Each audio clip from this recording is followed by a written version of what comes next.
Good morning, we're live and raring to go. Today we'll be finding out how police learn to catch the bad guys. The unsuspecting female student attacked at knife point for just a few quid. I didn't think anything of it, of just walking on my own, because I knew that my friends were ahead of me. And gaining entry through locked doors. Michelle gets a lesson from the experts. Yeah, it's going. You're watching Crimewatch Roadshow.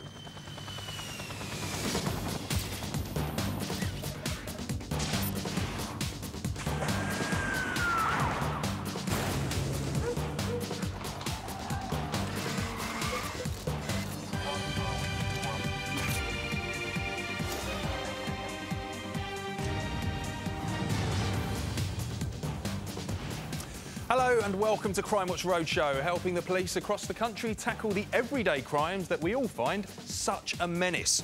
Coming up this morning, the gang who tricked their way into a family business and made away with a haul of very expensive watches.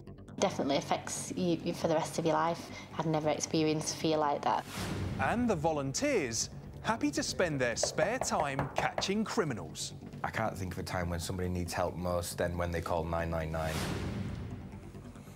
Today we're joining West Yorkshire Police, and Michelle's at their huge training centre just off the M1, and it's an extraordinary looking place by the looks of it, Michelle. It certainly is, Rav. This is one of Britain's most modern police training centres, and right in here is where they teach officers how to deal with a hostile crowd. I tell you what, you certainly get jostled around in here, but that's not the only skill that police officers learn here. This place is massive. They've got a mock pub, a nightclub, and even a section of a football ground. Later on, I'll be getting involved in some of their training exercises. Thanks, Michelle. Look forward to that. First, though, police in Leeds need to track down the man who robbed a young student at knife point.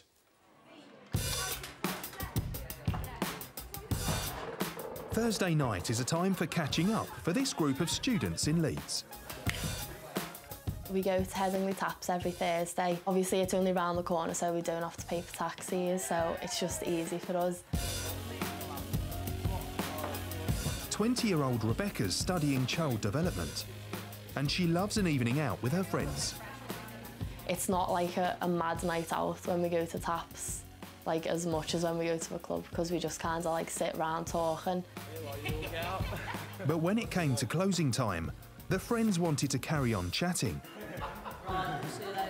We had had a few drinks and been there for a few hours, so usually starts closing around 12, so that's when we usually go on to our friend's house and stuff to like just chill for longer.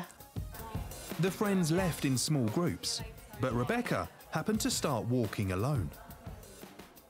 It's usually always busy along there, so it doesn't feel like you're on your own or anything. And then I didn't think anything of it, of just walking on my own, because I knew that my friends were ahead of me and that there was other ones going to come behind me. Rebecca walked along North Lane, past the many late-night takeaways. I was just walking down the street, like in my own world, just because I weren't even far. I was like 3 minutes away. As she headed into Derwent Water Grove, a man was now following her.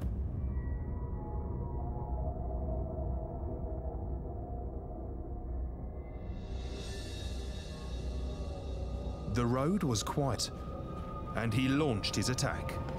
I remember mostly just being like pushed against the wall, but at first I thought it was like a joke, like I didn't think it was like really happening. Give me the purse. Because when he asked me for my purse, I was like, what? Because I didn't understand like what was happening. And then obviously I realised it was serious when he had like a knife. The robber pinned Rebecca to the wall and held the knife to her throat.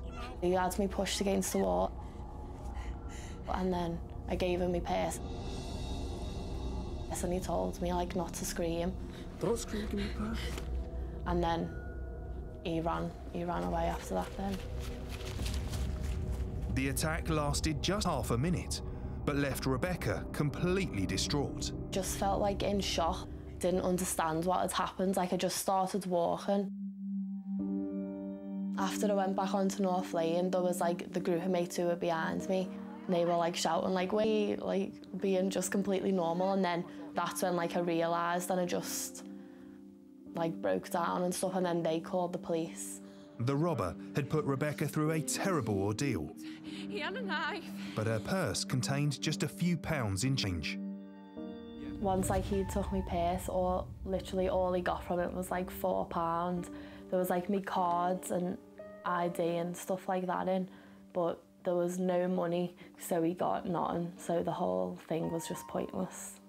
The money involved might have been small, but the impact on Rebecca's life has been enormous. It's just like scared me for no reason. No, I don't walk anywhere like in the night on my own. Like,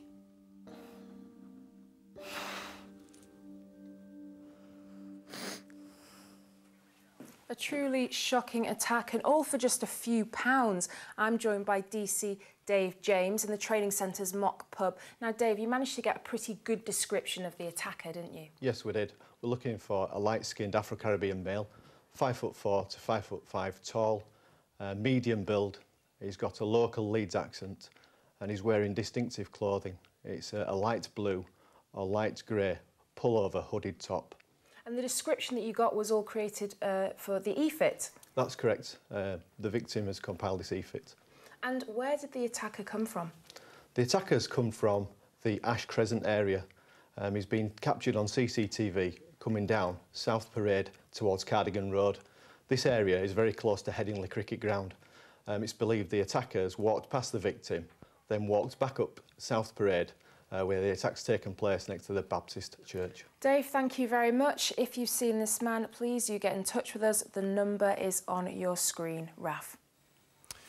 Next up, let's take a look at some more crooks captured by the CCTV cameras. Can you help us identify them? There's double trouble for the owners of this house in Ayr, southwest Scotland. It begins in January 2013, when two men force open a patio door and steal a substantial amount of gold-plated crockery. Police believe the suspects drive off in a black Vauxhall estate. Unbelievably, the house is targeted again 15 months later. This time, a lone burglar smashes his way in. He's back out in a flash, stealing a diamond bracelet before jumping over the fence and into a black VW Golf GTI. Detectives want your help to identify the black Vauxhall estate, seen driving away after the first housebreaking, or the black VW Golf GTI, seen driving off after the second.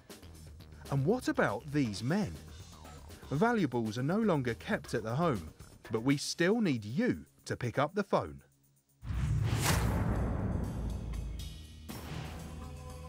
They park in a bus stop, but this gang's destination is actually a shop in the town of Madeley. Two raiders vault the counter and go straight for the cigarettes. The other drags the till drawer, wires and all, out of the store. They fill a building supply bag and race back to the car. Police say 184 quid was stolen, along with nearly 5 grand's worth of smokes. No surprise, the silver Audi A6 estate was stolen. Perhaps you saw them driving it through Madeley that morning. Call us now if you did.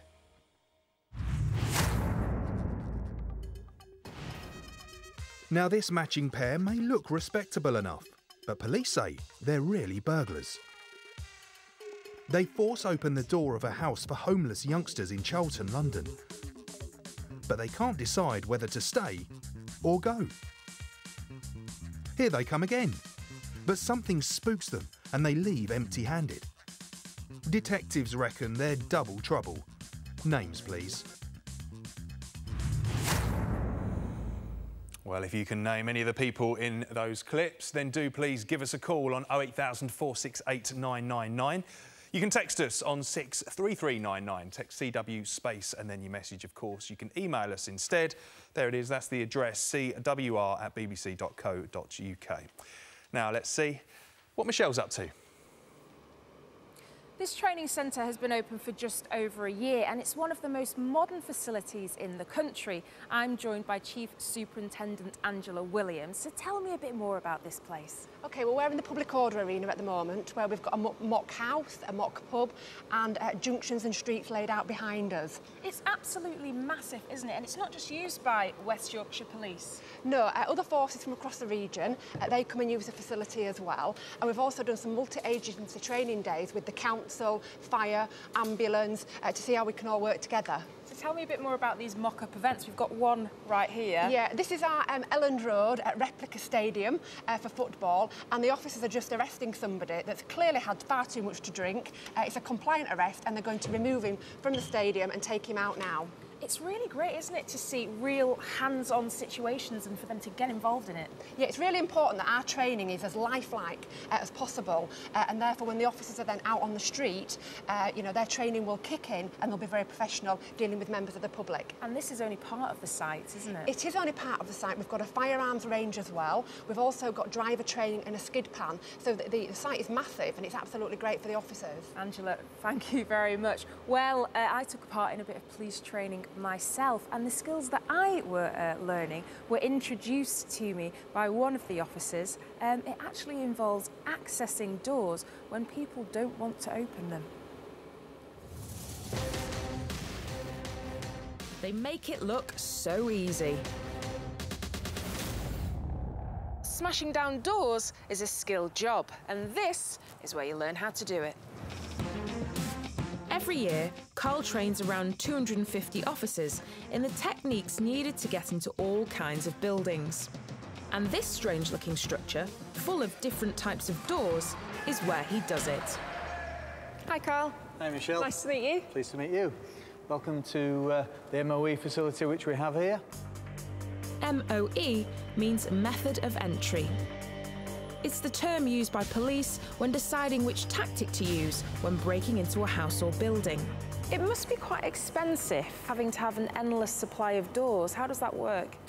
We don't actually put your UPVC doors through. We have heavy-duty doors in place with strike plates on, so we can use these doors again and again and again.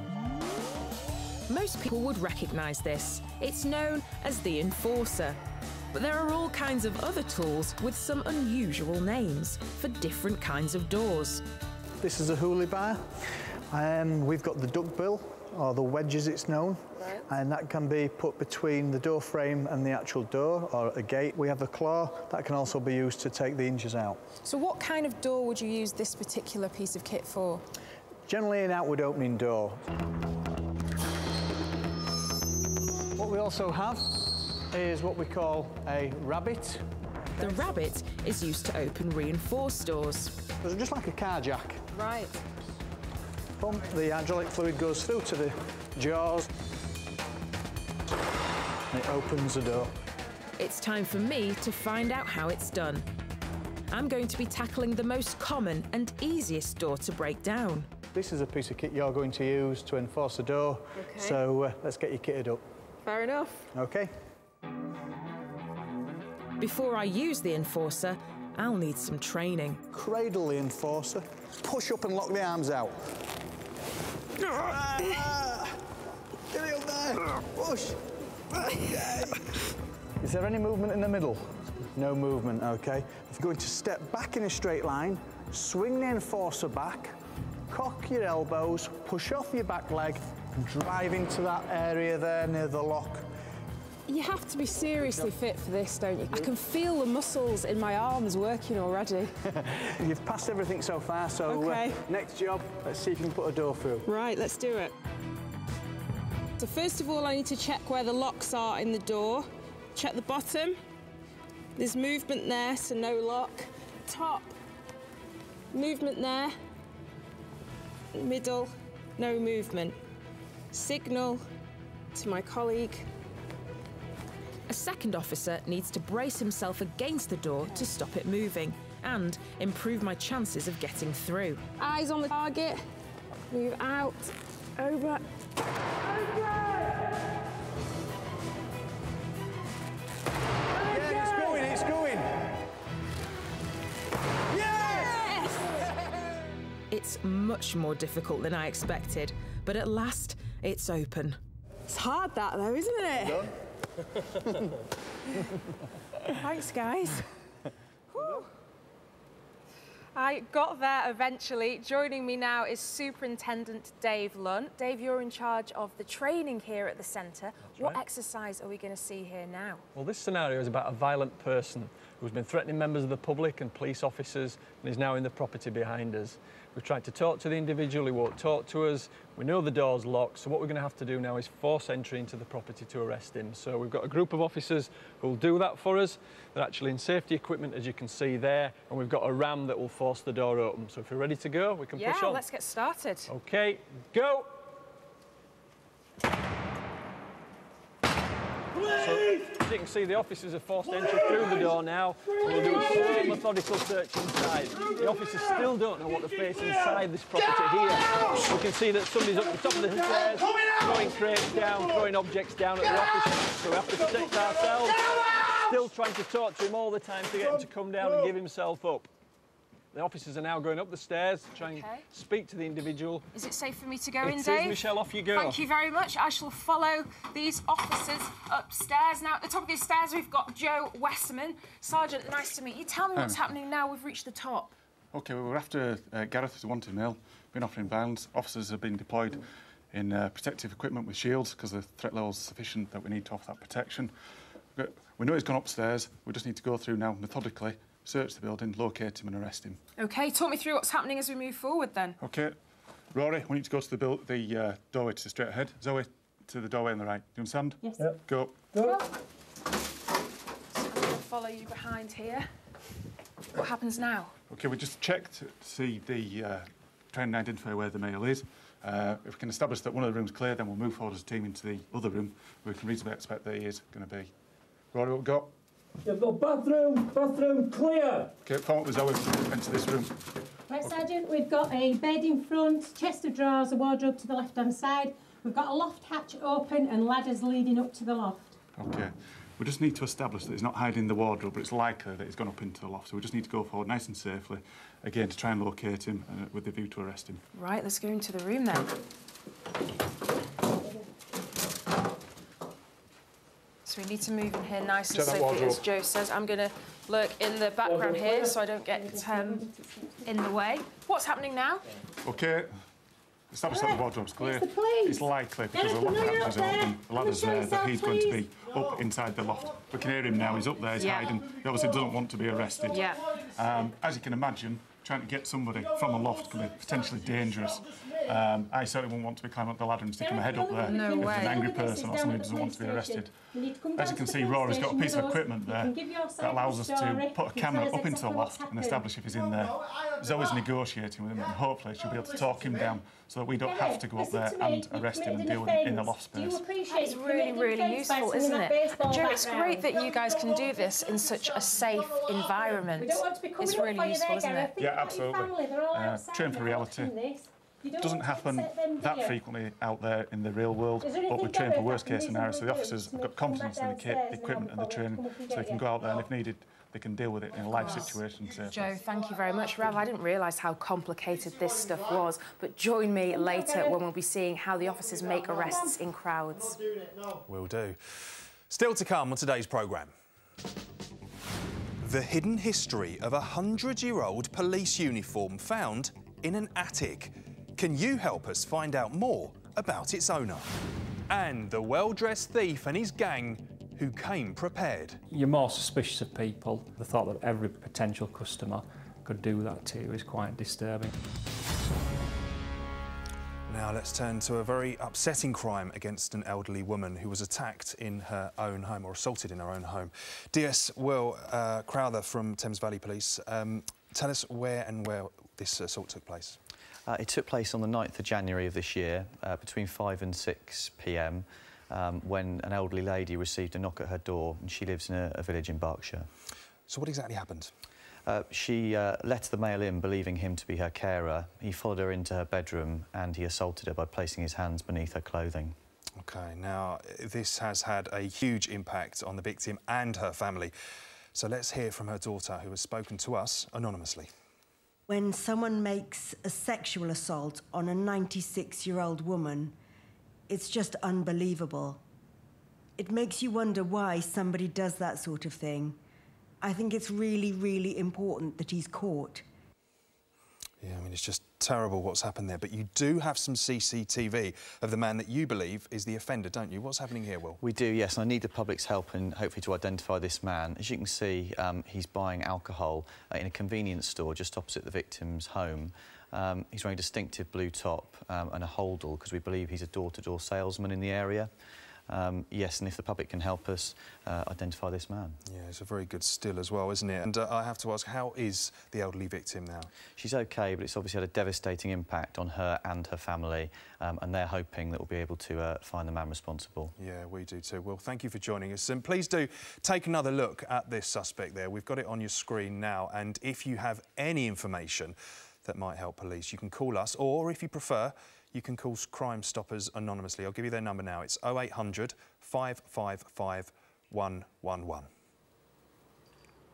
Now, paintballing is a pastime enjoyed by thousands, but obviously if you do take part, you need to make sure you're wearing protective clothing and obviously you're volunteering to be shot by a gun like this. There's been some people in West Yorkshire, though, that haven't been playing by the rules. Sergeant Chris Hughes is with me. What's been happening?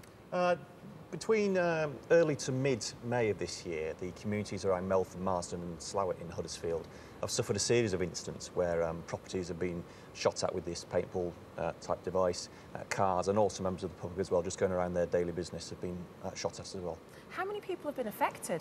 In total, we're looking at about 12 incidents. Although some of these properties have been shot at in cars, there's been no significant damage. Obviously, it's an upset to come out in the morning and find that your property's been defaced in that way. But in terms of the actual injuries to people, we've had 4 members of the public who are victims of what we class as an assault due to this incident. Now, this gun, to me, Chris, looks quite threatening. Is this the type of gun that was used during the incident? We believe this is what we're looking for. We've managed to recover some packaging from nearby to one of the incidents. It's a JTER2, this is. It fires at about 300, it'll fire a pellet at about 300 feet per second. Gosh. So the injury potential for something like this hitting you in the face or any other soft tissue is quite serious, and you could easily lose an eye. It is a serious incident, isn't it? Who are we looking for? We're looking for, from the information we have today, we're focusing on some incidents that occurred on the 9th of May. And we've been able to isolate what we believe are 2 vehicles that were travelling in tandem on that day, what we believe to be a black old-style Clio and also a white hatchback. And that was one of the incidents. And also down in Mills Bridge on the same day, there was a black Astra, we believe, was involved, where rounds were discharged from that vehicle, sorry, Chris, on that day. Thank you very much. If you know any information, you know what to do. Get in touch with us. Time now to have a look at today's Wanted Faces, and we start here with Michael James Roden, who goes by the nickname Dodge. And it's an appropriate nickname too, because he's been dodging West Midlands Police since 2011.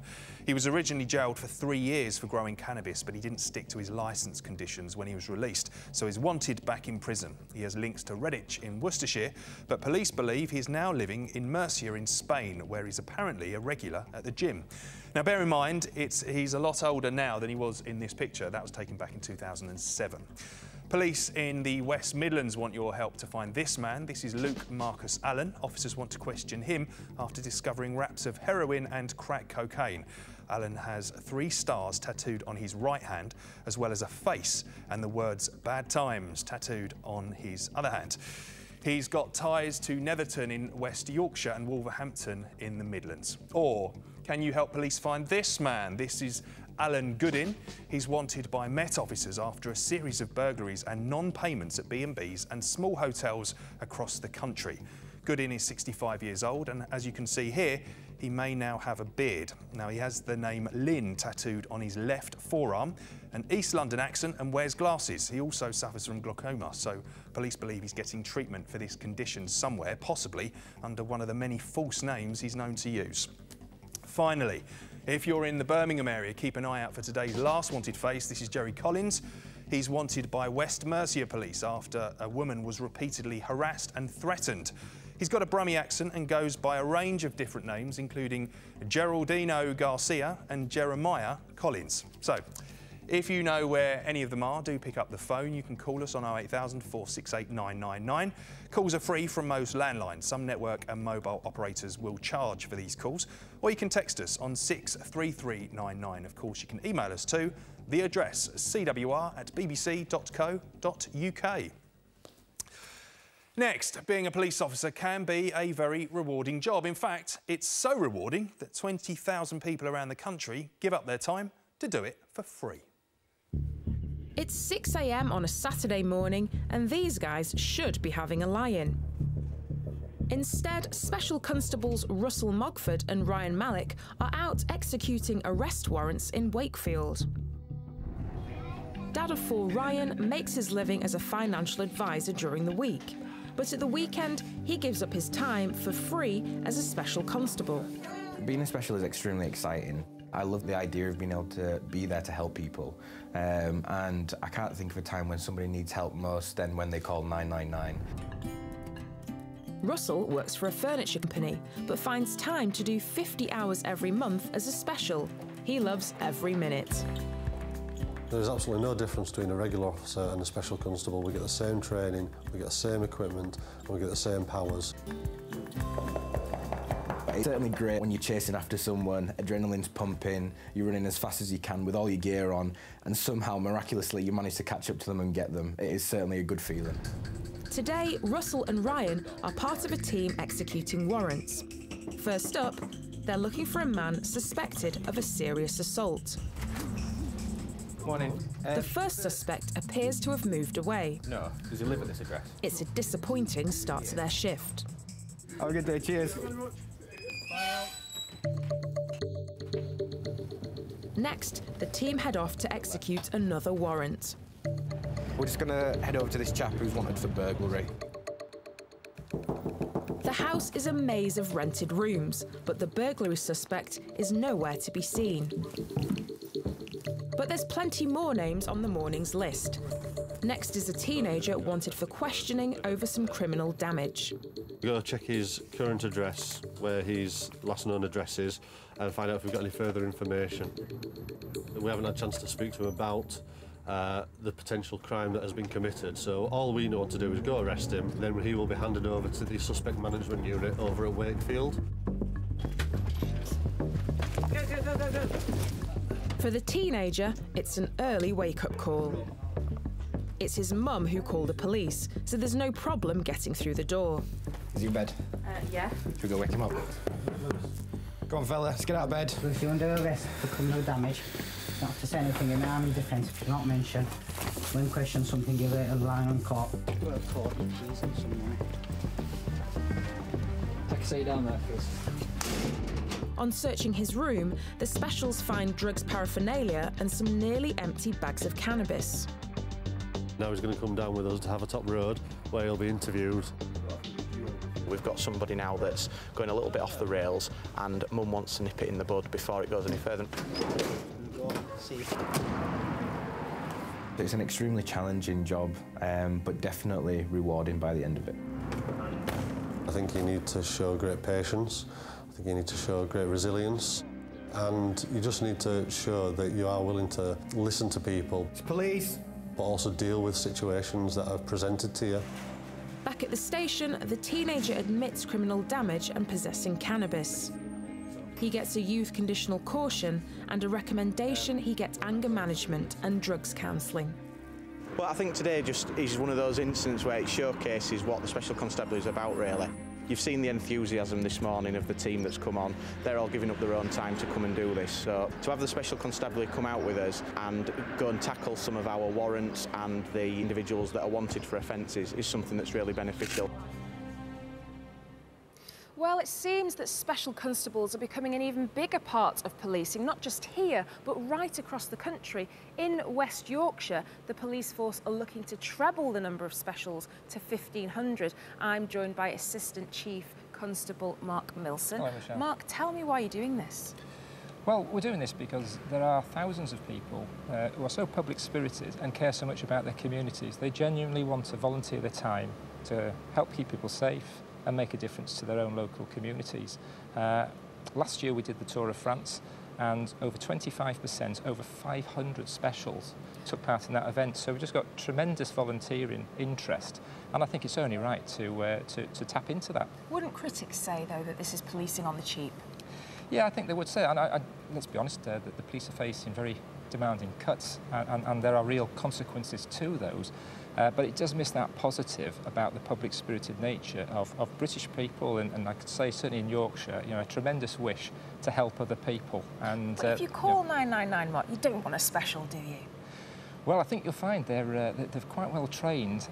They work hand in glove with our officers. They don't work as a separate part of it, so they work in every area of our policing. We have them involved in football and public order events.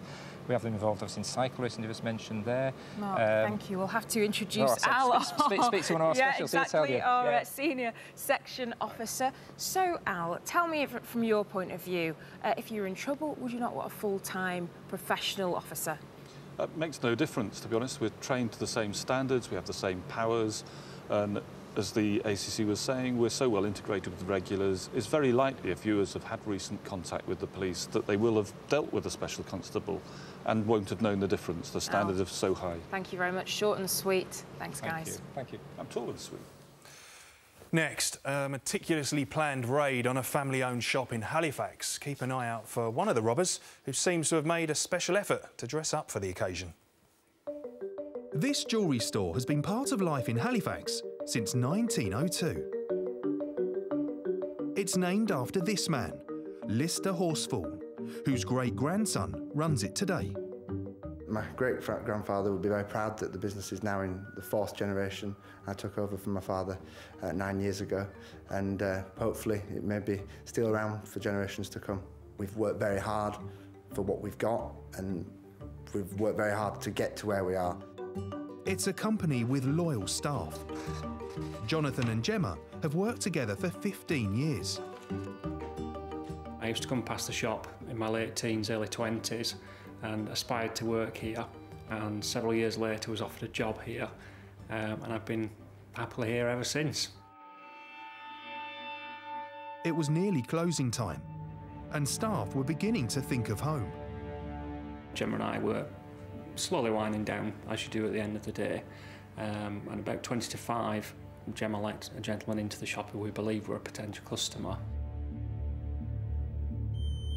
I just went to open the door, and a gentleman stood at the door and then sort of hesitated and started to talk to me. I think he said hello or how are you or something like that. And before we knew it, there were just 2 guys running behind him that had balaclavas on. The one guy just came straight towards me with a gun, pointing it at me. I just remember dropping to the floor and sort of hiding behind the counter. The front door was jammed open to make sure they weren't locked in. And I myself immediately fell to the floor and shouted to them to take whatever they wanted, The robbers smashed their way into the display cabinets. They helped themselves to thousands of pounds worth of watches. I just remember feeling terrified and not knowing which way it was going to go. The window displays were cleared out. Meanwhile, Gemma was threatened by the gunman. But the gun was still pointing towards me, and then he sort of leaning over, and my memory of him saying like bang bang. They weren't nervous, they were just really calm. We were in the shop for what felt like a long, long time, hearing people rummaging around in the windows, smashing glass, until eventually it fell silent and Gemma asked me if they'd gone.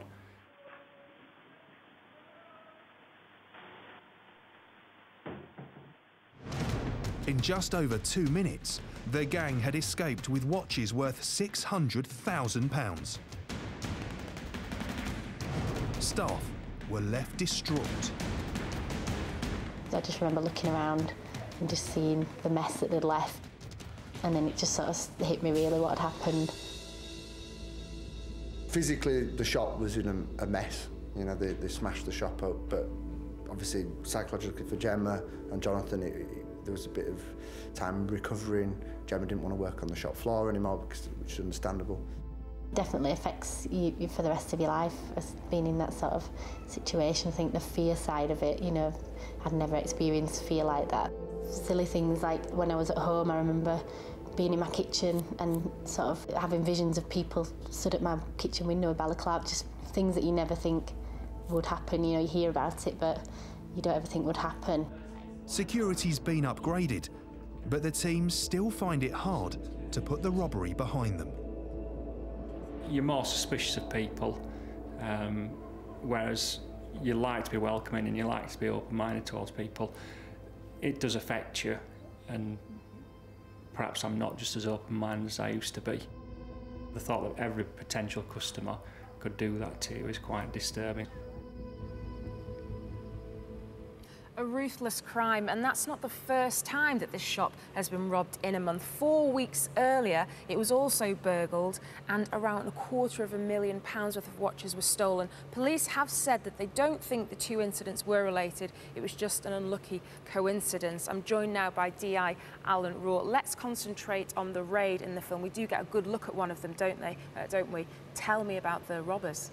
OK, well, what we know is that they were very professional, they were very calm and planned about what they did. They spent 90 seconds in the shop and they managed to get away with 80 watch pieces worth about £600,000 worth money. So, yeah, they did this job very well. And they're also caught on CCTV leaving the streets, aren't they? Yes, they made their way out of the shop and turned right up Cheapside towards the Lloyds Bank. They made their way then up Rawson Street towards the Salvation Public House, where they then split, and the two gentlemen that were carrying the bag between them made their way up, and they were last seen at Ziggy's Spice Restaurant. They were also carrying a bag? They were carrying a bag, yes. They had all of the watches inside one bag. Now, that would have been quite heavy, so halfway up that journey, they managed to put the bag between them and carried it between them for the rest of the journey, so they would have stood out. Now, let's talk about the watches. They were very rare and expensive, weren't they?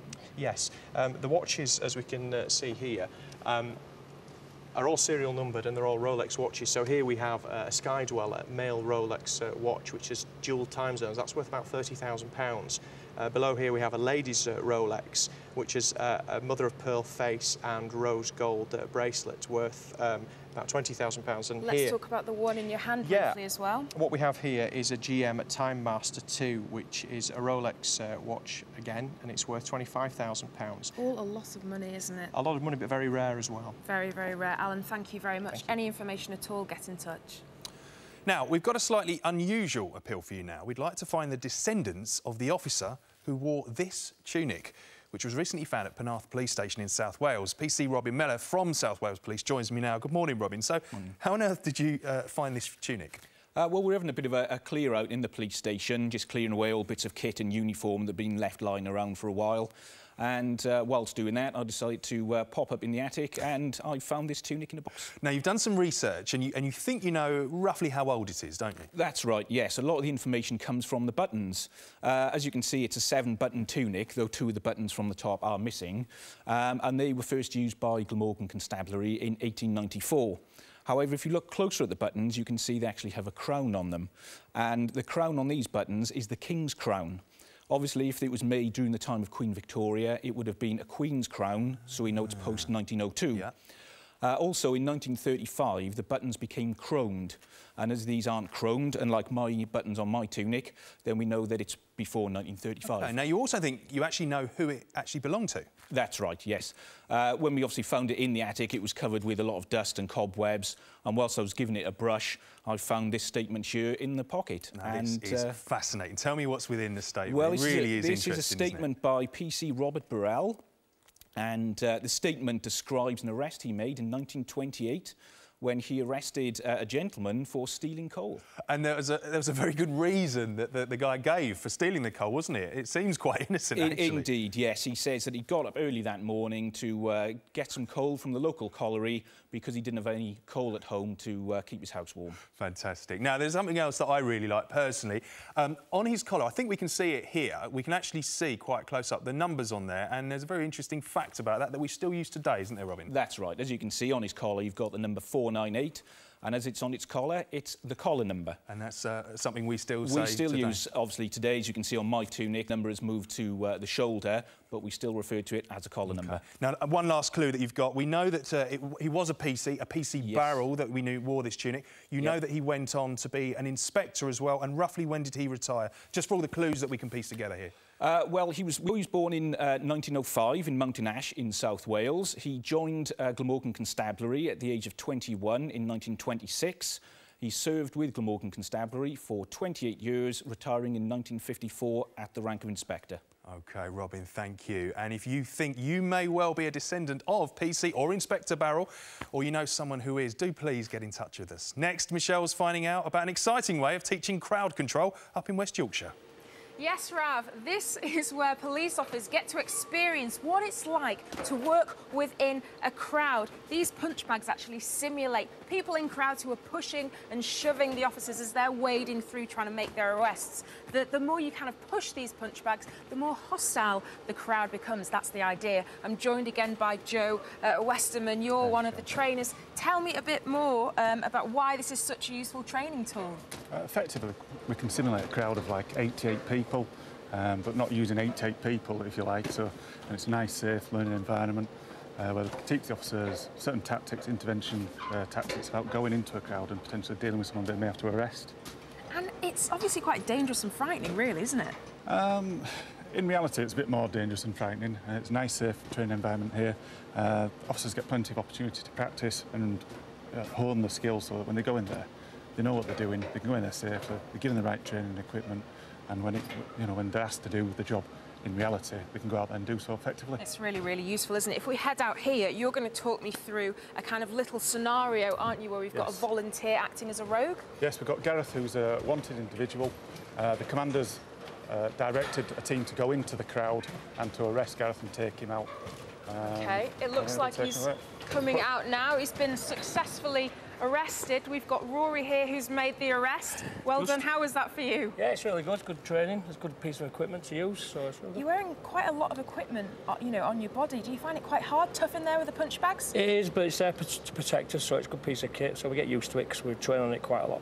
And obviously planning and protection is really important, isn't it? Definitely when you're going inside crowds and trying to bring a suspect out, yeah, definitely. Rory, thank you very much. Really, really good to see you, Rav. I'm sure you'll agree. Back to you. Thanks, Michelle. Just time now for a quick update on your calls, and we've had news of another arrest. Thanks to your calls about Tuesday's CCTV of a man on a bus suspected of abusing and threatening language, using that on the bus. Officers in the West Mids have arrested a man there. And we've also had some good calls about that violent aggravated burglary in Tamworth from yesterday's programme. Police do still need more, though. And finally, I'm going to tell you, tune in tomorrow for a really incredible update on one of the cases we featured a couple of weeks ago. All I can say is that we're going to have some very special news for you here in the studio. Michelle, what are you doing tomorrow? Rav, this place is so vast that we're going to be back here tomorrow. We're going to be in the outdoor training area, and I'm going to be seeing how the officers deal with things like these, petrol bombs, also tasers, and I'm going to be having a go at police driving myself, so join me here tomorrow. Thank you for that, Michelle. Now, for more details about the crimes on today's programme, head to the Crimewatch Roadshow website. But finally, we're going to leave you with another look at today's Wanted Faces. There they are. If you know where they are, you know what to do. Until tomorrow, do take care. Bye-bye.